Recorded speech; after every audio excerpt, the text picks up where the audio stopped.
미래교회 컨설팅 전문가 조지 바나라는 사람이 그 주전자 속의 개구리라는 자신의 책에서 끓는 물 속의 개구리 이야기를 들려주었습니다.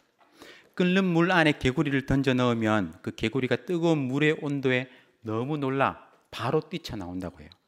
하지만 차가운 물에 개구리를 넣어놓고 그 물의 온도를 천천히 서서히 가열하면 이야기가 다릅니다. 개구리는 물 속에서 헤엄치면서 따뜻한 물의 온도에 온몸이 나른해지고 물이 뜨거워지는 것도 못 느끼다가 결국은 끓는 물 속에서 그 안타까운 생을 마감하게 된다는 이야기죠. 조지 바나는 쇠퇴하는 유럽 교회와 미국 교회를 비롯한 현대 교회를 주전자 속의 개구리에 비유한 것입니다. 21세기 물질적 풍요 속에서 안주하고 있는 그런 교회들이 영적으로 서서히 죽어가고 있음을 경고했던 것이죠. 비단 유럽과 미국 교회의 이야기라고 생각하십니까? 한국 교회는 어떨까요? 아마 한국 교회는 차가운 물에서 미지근한 물로, 그리고 지금은 미지근한 물에서 뜨거운 물로 바뀌고 있지 않나 하는 생각입니다. 물이 이미 뜨거워져서 위험 수위에 도달했는데도 그 위험을 자각하지 못하고 영적으로 죽어가고 있는 상황이 오늘날 한국 교회의 상황은 아닐까 하는 것입니다. 여러분은 어떻게 생각하십니까?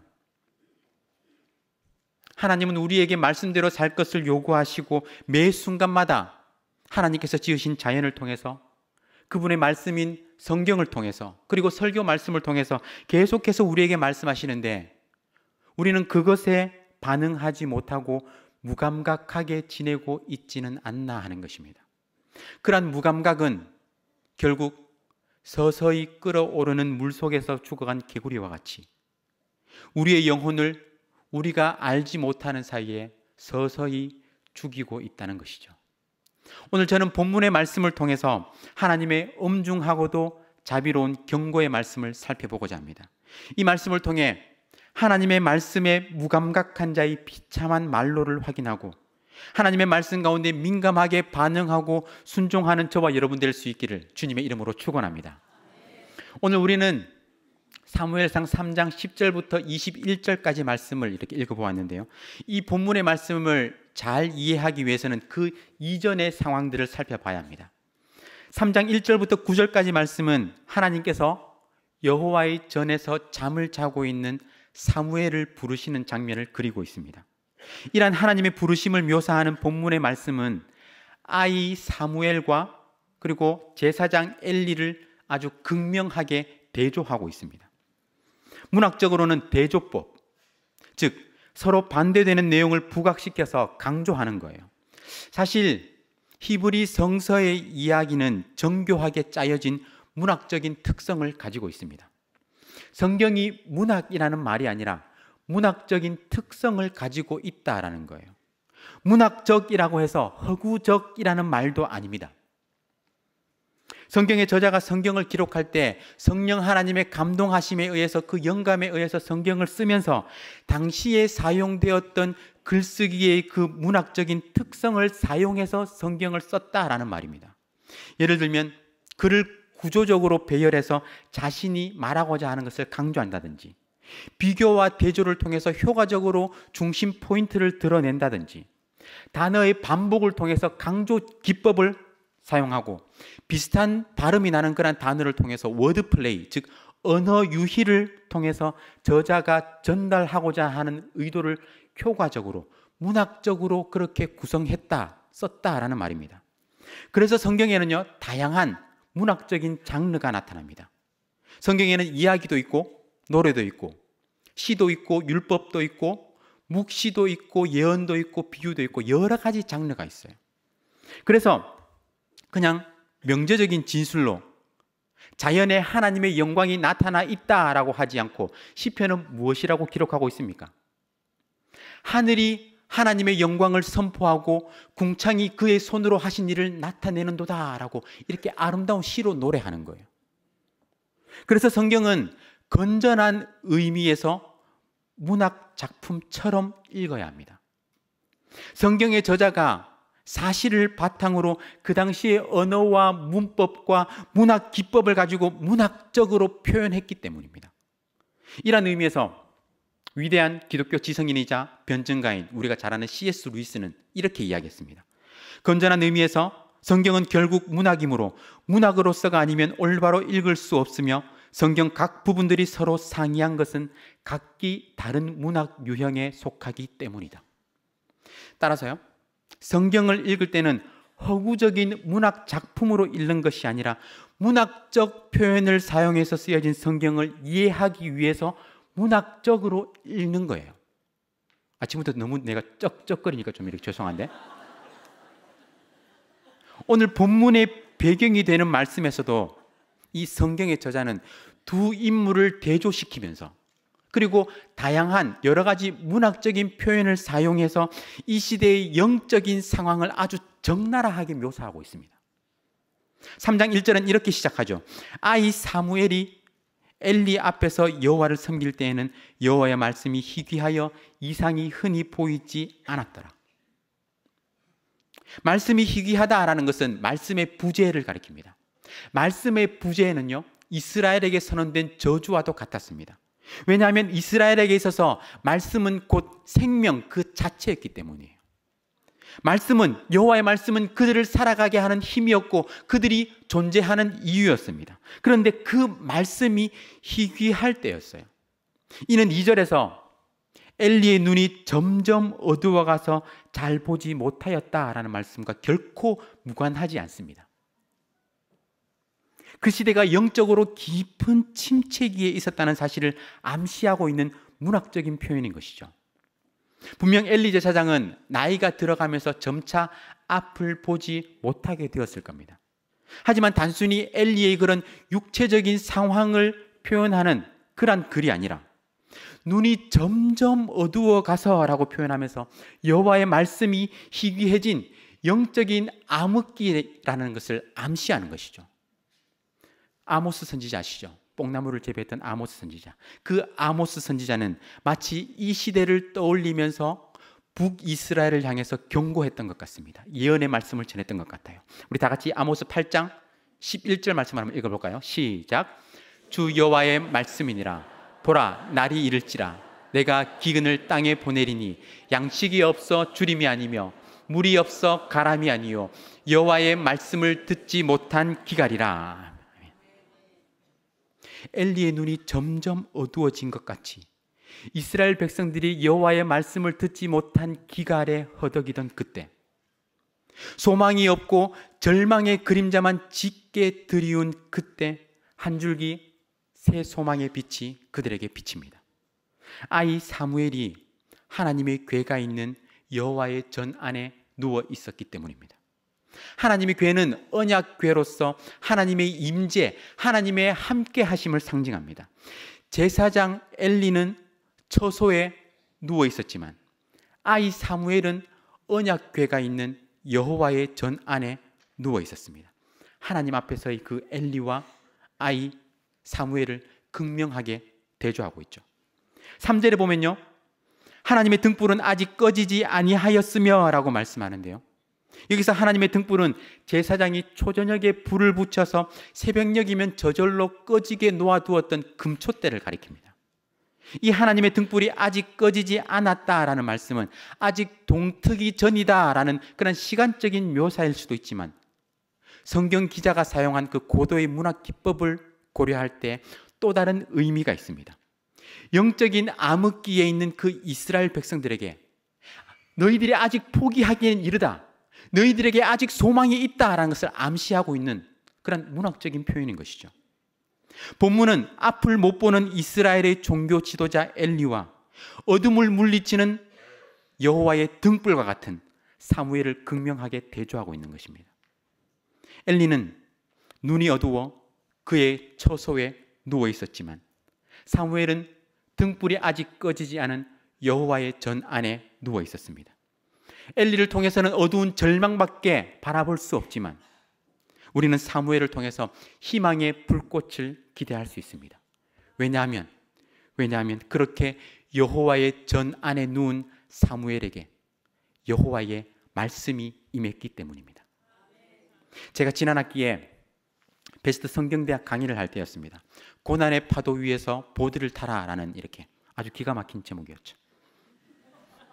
그때가 고난주간 특별 새벽 기도회를 하고 난 뒤였는데요. 한 집사님께서 이런 이야기를 이렇게 저한테 하셨어요. 물으셨습니다. 특세 때 자녀를 이렇게 데리고 나오는데 한 초등학생이나 중학생쯤 이렇게 되는 것 같아요. 그 애를 억지로 이렇게 데리고 나왔는데 그 집사님 표현으로 맨날 나와가 디비 자는데 꼭 데리고 나와야 됩니까? 담임 목사님이 애들까지 들쳐업고 나오라 해가지고 그렇게 애들 데리고 나오는데 맨날 나와가지고 디비 자는데 무슨 소용입니까? 이거였어요. 그때 제 대답이 이거였습니다. 사무엘도 주의 성전에서 디비 자다가 여호와의 말씀을 들었습니다. 사무엘도 하나님의 전에 거하고 하나님의 전에서 잠을 잘 때 하나님의 음성을 들었어요. 여러분의 자녀들, 여러분의 손자, 손녀들이 저 바깥 세상이 아니라 이 교회 안에서 먹고 자고 놀며 머물 때 하나님의 때에 하나님의 음성을 들을 수 있기를 주님의 이름으로 축원합니다.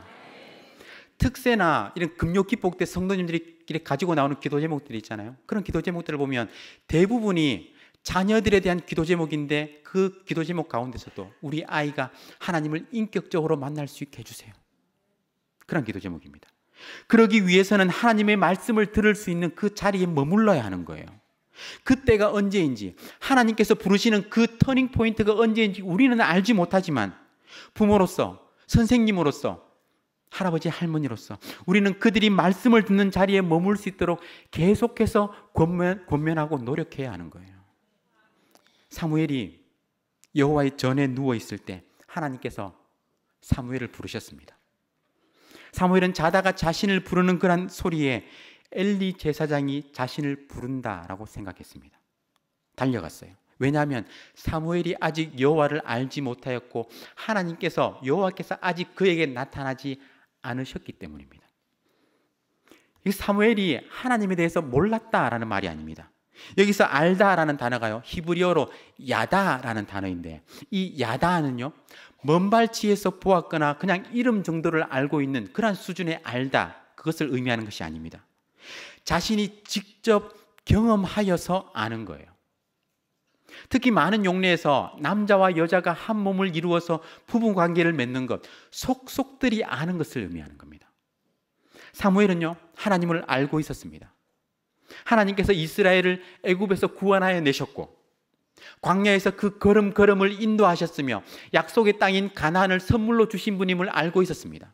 어릴 때부터 성막에서 거주하면서 하나님을 섬기는 그 법을 배우고 있는 중이었습니다. 하나님에 대해서 알고 있었어요.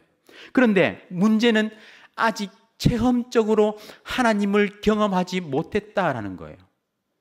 누군가를 지식적으로 아는 것과 체험적으로, 인격적으로 아는 것은 전혀 다른 문제입니다. 그래서 사무엘은 하나님께서 부르실 때 엘리가 자신을 부르는 줄로 착각한 것이죠. 교회에서 신앙생활 하는 것도 마찬가지입니다. 하나님에 대해서 알지만, 예수님께서 어떤 일을 행하셨는지 알지만 지식적으로 알고 그 은혜를 체험적으로 경험하지 못할 수가 있다는 거예요. 지식적으로는 알고 있지만 그 하나님을 체험적으로 만나지 못하고 인격적으로 경험하지 못할 수 있다는 겁니다.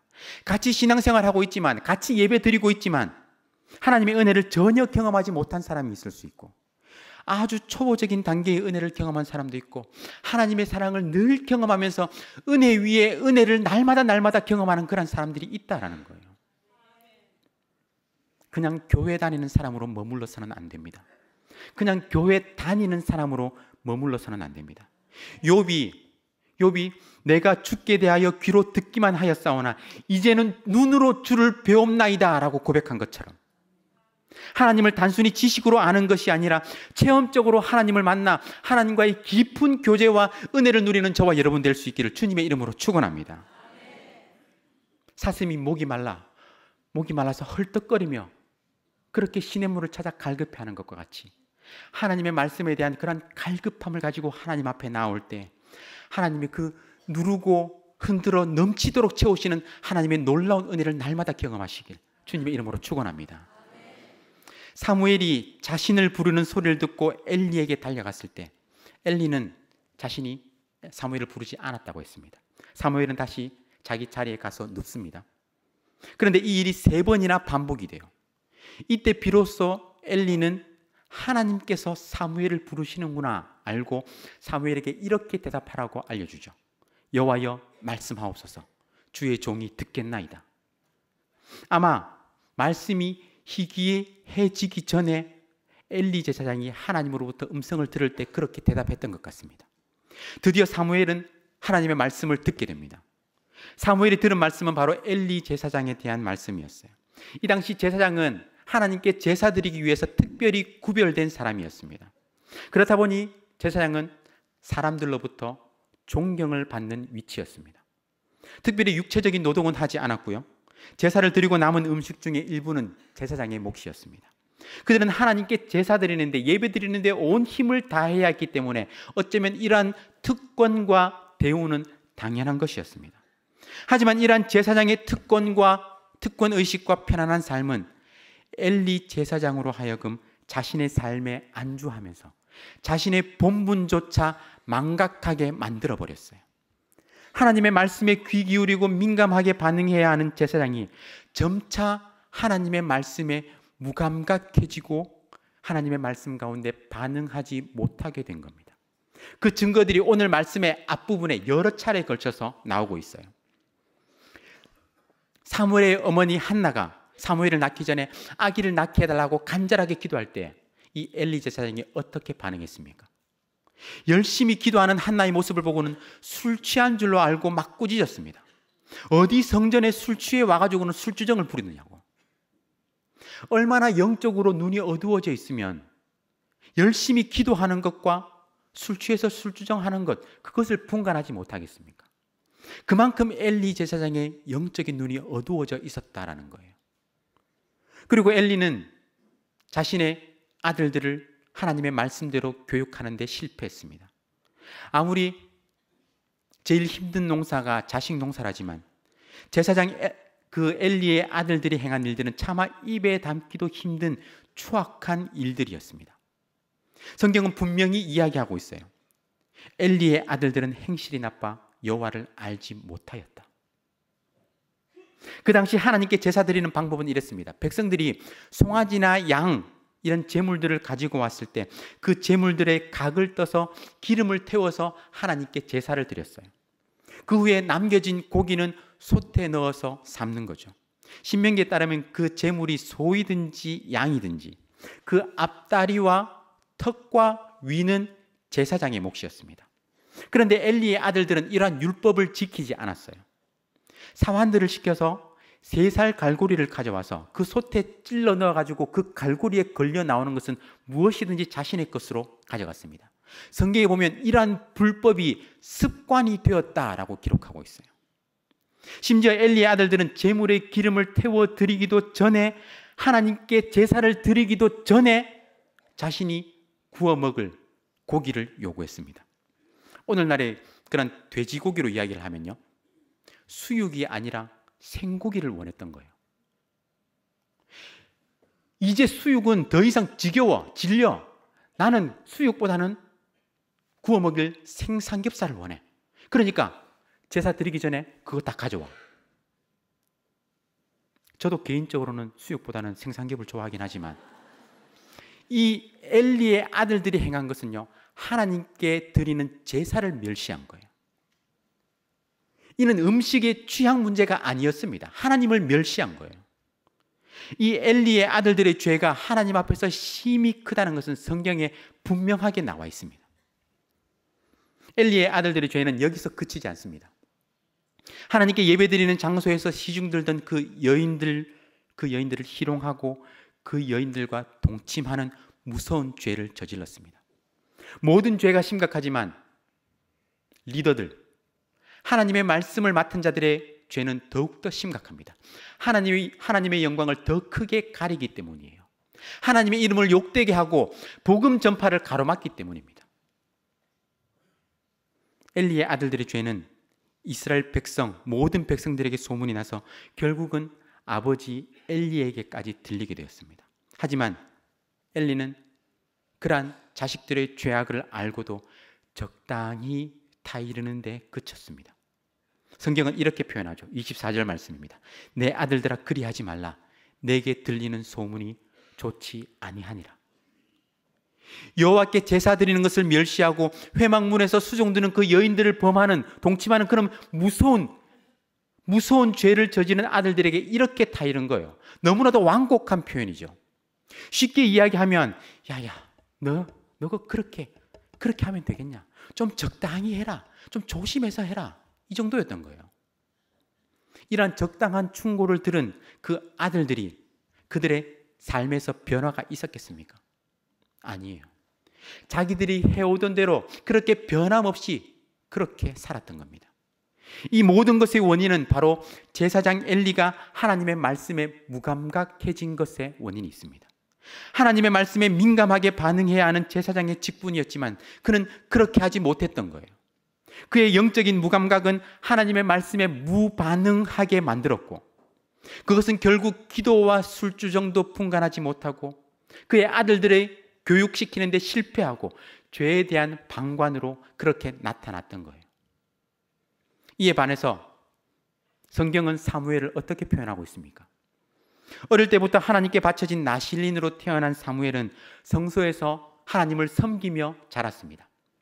그때는 이미 하나님의 말씀이 희귀해져 있던 때였어요. 제사장 엘리가 하나님의 말씀을 듣지 못할 정도로 영적으로 어두워져 있을 때였습니다. 하지만 사무엘은 하나님의 말씀을 들었습니다. 오늘 본문은요, 사무엘에게 하나님의 말씀이 임했다라는 것을 문학적으로, 구조적으로 강조하고 있습니다. 사무엘상 3장 전체를 구조적으로 보면 이렇습니다. 제일 첫 부분에 A 있죠. 1절부터 3절까지는 서론격으로 말씀이 부재한 시대를 가리키고 있습니다. 말씀이 희귀한 시대, 희귀하여서 이상이 흔히 보이지 않던 시대입니다. 그런데 제일 마지막에 있는 A 프라임 보세요.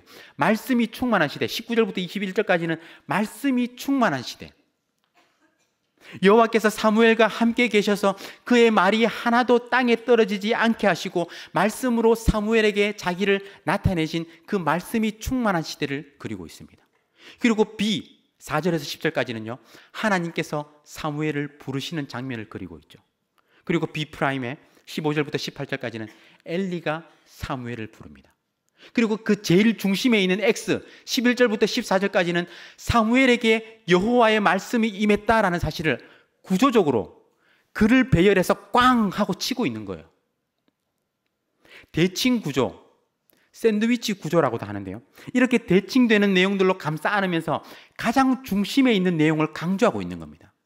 본문은 구조적으로 말씀이 희귀한 시대, 말씀이 부재한 시대, 사무엘에게 여호와의 말씀이 임해서 결국 말씀이 충만한 시대가 되었다라는 것을 강조하고 있는 거예요. 하나님께서 사무엘을 부르셔서 하신 말씀이 무엇이었습니까? 하나님께서 앞으로 행하실 일들이었습니다.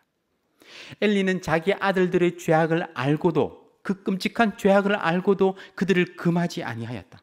엘리의 집은 그 어떤 것도 구원받지 못할 것이다. 너무나도 무섭고 끔찍한 말씀이었습니다.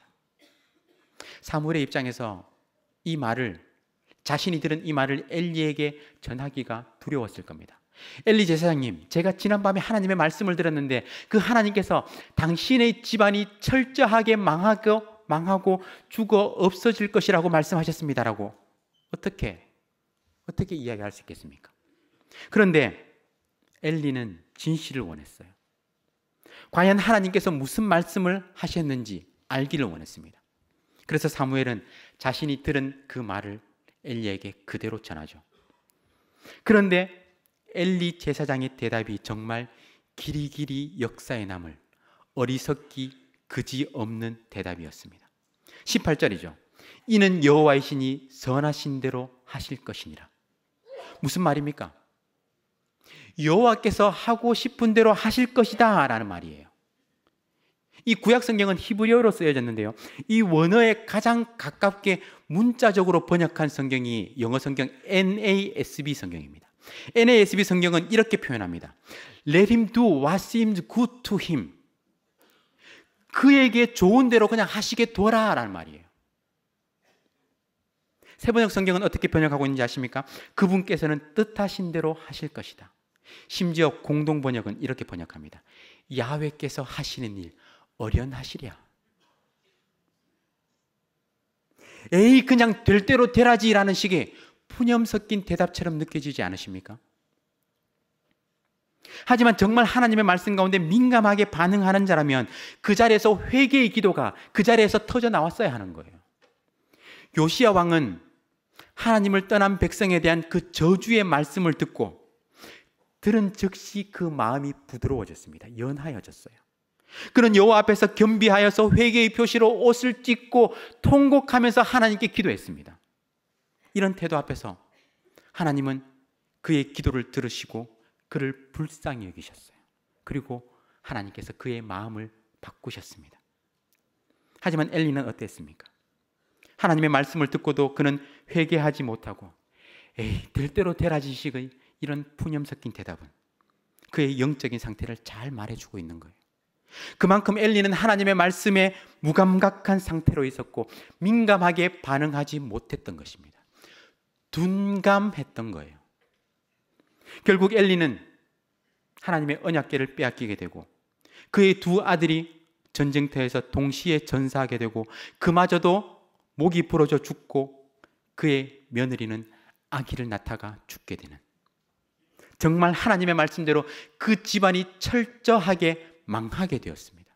말 그대로 멸문에 이르게 된 것이죠. 이러한 하나님의 말씀에 대한 무감각, 무반응은, 이 무반응에 대한 경고는 신약 성경에도 나옵니다.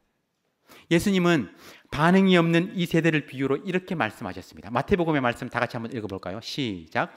이 세대를 무엇으로 비유할까? 비유하건대 아이들이 장터에 앉아 제 동물을 불러 이르되 우리가 너희를 향하여 피리를 불어도 너희가 춤추지 않고 우리가 슬피 울어도 너희가 가슴을 치지 아니하였다 함과 같도다. 아멘. 무슨 말입니까? 무슨 말인 것 같아요? 이 비유의 배경은 이렇습니다. 장터에서 아이들이 큰 소리를 외치며 놀고 있어요.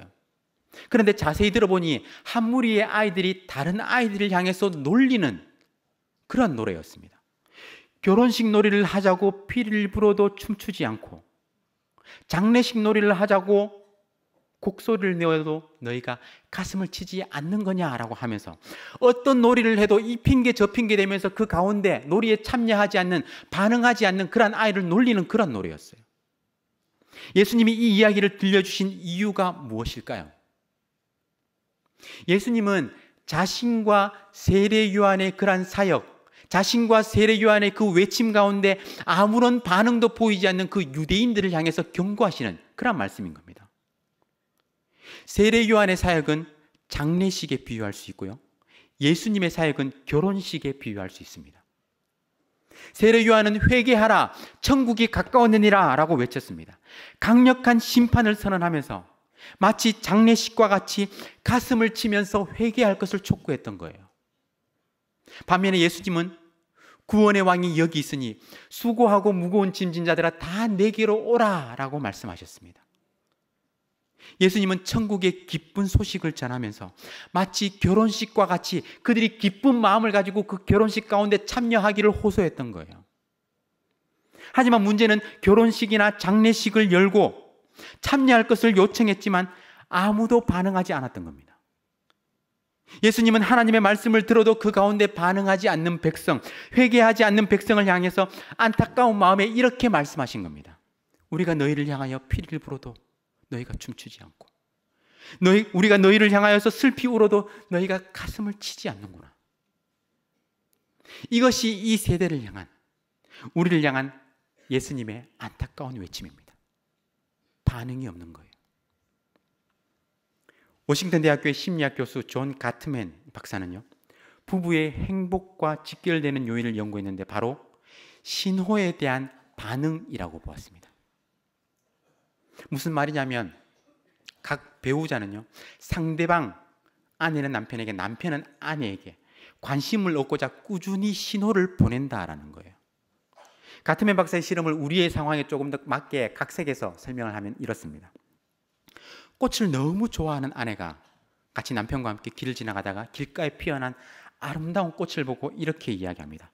어머, 저 아름다운 꽃 좀 봐요. 이 말은 단지 꽃에 대한 감탄사가 아니라 남편의 반응을 요구하는 그런 말이죠. 여기서 중요한 것은요, 남편의 반응입니다. 특히 경상도 남자들이 아주 취약한 부분인데요. 꽃이 뭐? 꽃이 다 그렇지 뭐. 이래버리면 문제가 생기게 되는 거예요.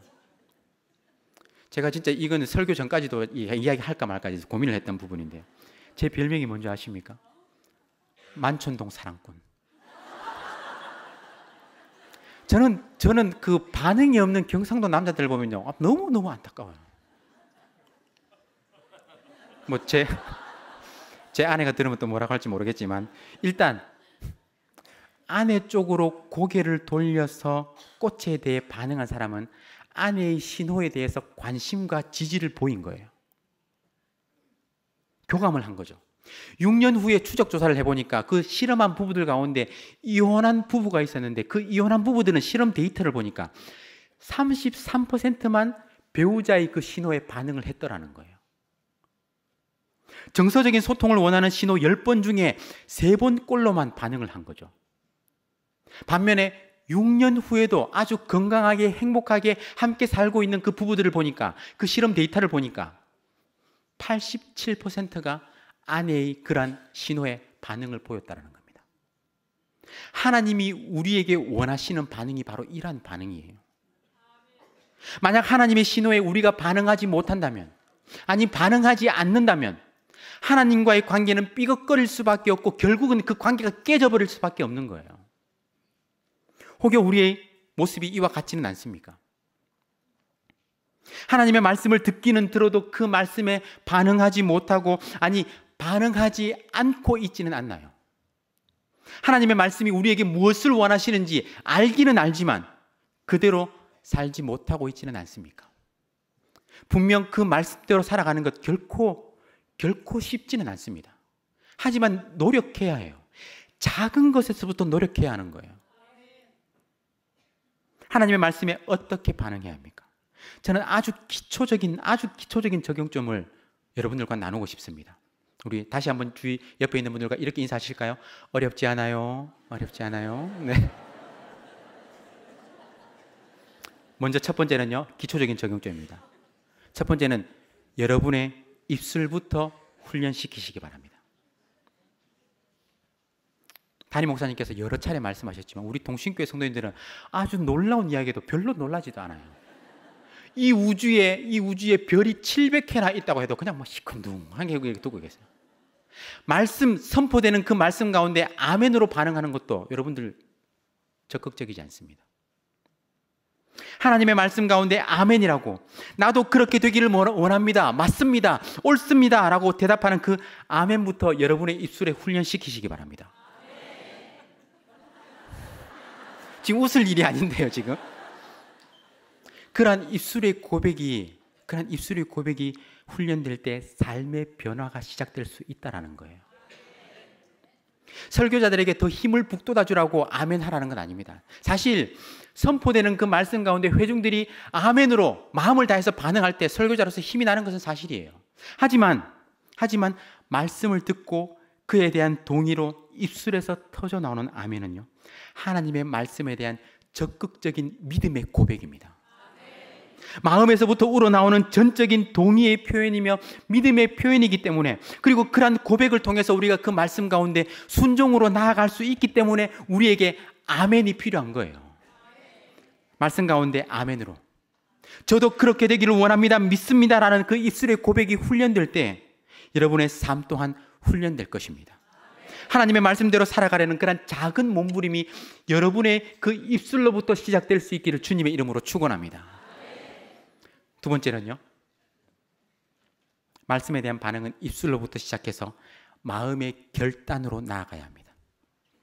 입술의 아멘으로 그치는 것이 아니라 하나님의 말씀을 듣고 우리의 삶의 변화를 요구할 때 그 마음의 결단, 마음의 헌신이 있어야 한다는 것이죠.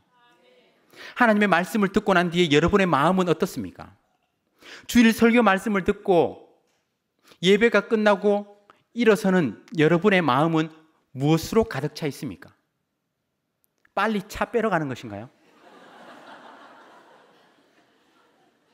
아니면 한 주간 동안 만나지 못했던 성도들과 나누는 반가운 인사, 안부의 인사인가요? 오늘 점심은 어디에서 무엇을 먹을지에 관한 것입니까? 아니면 설교자에게 감사합니다, 은혜 받았습니다, 설교 너무 좋았습니다, 이런 감사의 인사인가요? 예배 이후에 성도의 교제, 식탁 교제, 감사의 인사, 이 모든 것이 다 중요한데 더욱 중요한 것은 말씀에 대한 우리의 결단과 헌신입니다. 오늘 주신 하나님의 말씀에 비춰서 우리의 삶을 철저하게 되돌아보고 그로 인한 분명한 결단이 있어야 한다는 것입니다. 복음의 기쁜 소식 가운데 예배당을 나서는 우리의 발걸음은 기쁨과 확신이 넘치는 발걸음이어야 합니다.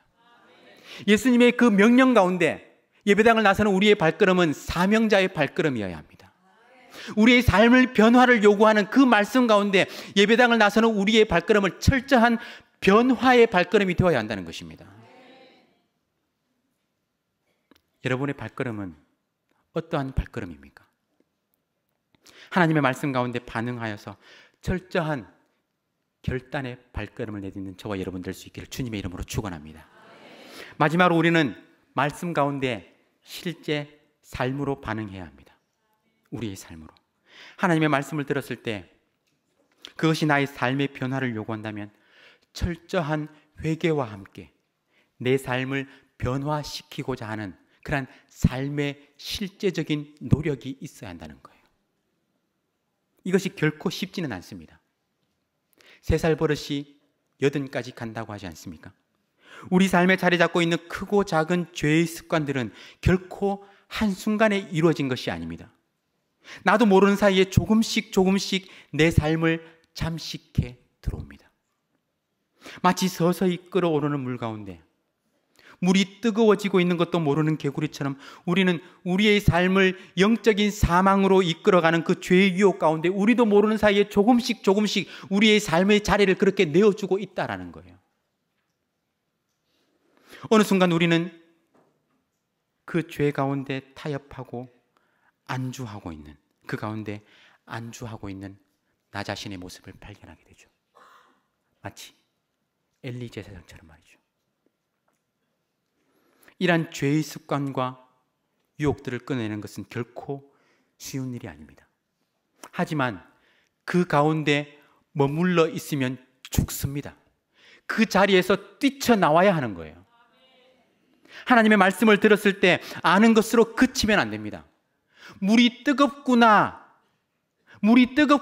아니라 내가 뛰쳐나가지 않으면 죽겠구나 생각하고 실제로 그 죽음의 자리에서 뛰쳐나와야 하는 거예요. 결단하시기 바랍니다. 성경을 읽고 설교 말씀을 들으면서 하나님의 말씀 가운데 철저하게 여러분의 삶으로 반응하시기 바랍니다. 내 삶을 변화시키기 위해서 있는 힘을 다해서 노력하시기 바랍니다. 그것이 바로 내가 죽지 않는 길이기 때문이에요. 그것이 바로 내가 살 수 있는 길이기 때문입니다. 사랑하는 동신교회 성도 여러분, 이 세대는 반응이 없는 세대입니다. 중등부 아이들, 고등부 아이들을 향해서 하는 말이 아니에요. 우리 모두가 반응이 없는 세대입니다. 하나님의 말씀을 들어도 듣지 못한 것처럼, 하나님의 명령에도 나한테 하는 명령이 아닌 것처럼 그냥 흘려보내는 시대입니다. 하지만 우리는 그렇게 되지 않아야 합니다. 사무엘은 이상이 보이지 않는 시대, 말씀이 희귀한 시대에 여호와의 말씀을 듣고 그 말씀 가운데 반응하고 그 말씀을 전했습니다. 마치 하나님께서 불임인 한나의 태를 여셨듯이 사무엘을 통해서 불임과 같이 암담한 이스라엘의 현실에 새로운 소망의 문을 열고 계십니다. 그 하나님께서 오늘 이 시간 여러분들에게 반응하길 요구하십니다. 반응하지 않는 자는 죽은 자입니다. 하지만 살아있는 자는 마땅히 외부의 자극에 반응하게 되어 있습니다. 우리가 하나님의 자녀라면, 우리가 하나님의 자녀로서 영적으로 살아있다면 우리는 하나님의 말씀 가운데 반응할 수밖에 없습니다. 하나님의 그 세미한 음성 가운데도 민감하게 반응할 수밖에 없는 거예요. 영적으로 깨어있고 영적으로 살아있기 때문입니다. 하나님의 말씀대로 살아가고자 하는, 반응하고자 하는 여러분의 작은 노력이, 그 작은 노력이 여러분의 삶을 획기적으로 변화시킬 것입니다. 하나님의 말씀 가운데 반응하여서 여러분의 살아있음을 증명하며 살아갈 수 있기를 주님의 이름으로 축원합니다. 여러분의 입술의 훈련으로부터 시작해서 주어진 그 말씀 가운데 마음으로 결단하며 그 말씀대로 살아가고자 실천으로, 삶의 실천으로 내딛는 그 변화의 발걸음을 통해서 저와 여러분의 삶이 날마다 말씀으로 살아 일어나는 복된 삶이 될 수 있기를, 힘찬 삶이 될 수 있기를 주님의 이름으로 축원합니다.